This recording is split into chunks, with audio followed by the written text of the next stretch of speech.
Let's enjoy pumpkin season Caribbean style with these delicious pumpkin tarts. Decades ago, there was an abundance of pumpkin in Guyana. The local newspapers shared different ways in which to use pumpkin, and that's where this recipe came from. My family has adapted and changed it all over the years, but I grew up eating these tarts. Now that I've removed the seeds and skin, I'm going to start by finely grating the pumpkin on the small side of the grater. I'm going to start by making the pumpkin jam. I'm going to place it into a small pot with demerara brown sugar, lime juice, and water.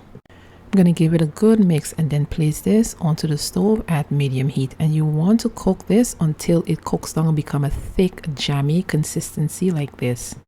Add a drop of vanilla extract and allow this to cool.